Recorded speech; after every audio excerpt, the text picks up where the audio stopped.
আচ্ছা, তোমরা কেউ কেউ জানো কেন নোয়ানাইজ দিয়ে ব্যান করা হয়েছে?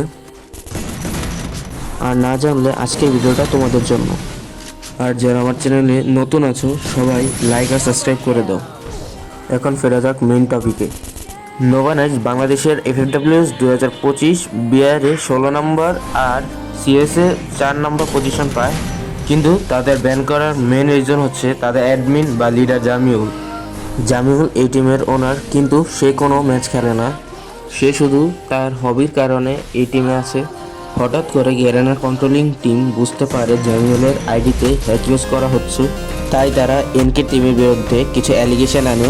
পরে গ্যারেনার অফিসিয়াল টিম জামিউলকে নিয়ে কনফারেন্স বসায় আর জিজ্ঞাসা করে যে সে তার আইডিতে হ্যাক ইউজ করছে কিনা, কিন্তু জামিউল বলে সে হ্যাক ইউজ করেনি।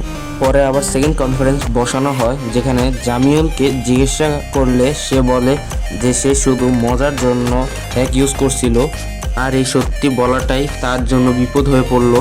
তার যে আইডি ছিল এনকে জামিউল, ওই আইডিটাকেও ব্যান করা হয় এবং তারা হ্যাক টুর্নামেন্টে ইউজ করবে না তার গ্যারেন্টি কি।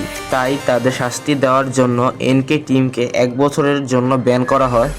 পরে জামিউল তার পোস্টের মাধ্যমে দুঃখ প্রকাশ করে আর বলে যে সে শুধু কাস্টম আর ক্রাফল্যান্ড ম্যাচের জন্য হ্যাক কিনছিল, কিন্তু সে তো আর টুর্নামেন্টে হ্যাক ইউজ করে নাই। তোমরা এখন ভাবতে পারো তাদের টিমের প্লেয়াররা কোথায় যাবে, কি করবে বা কোন টিমের হয়ে খেলবে। চিন্তা করার মতো কোনো ব্যাপারই হয় নাই, কারণ জামিউল বাদে বাকি টিম মেম্বাররা অন্য টিমে খেলতে পারবে, তাদের কোনো প্রবলেম হবে না। এখন পর্যন্ত যারা ফুল ভিডিওটা দেখতেছো সবাই লাইক আর সাবস্ক্রাইব করে ফেলো। আজকের জন্য আল্লাহ হাফেজ, দেখা হবে আবার নতুন কোনো এক ভিডিওতে।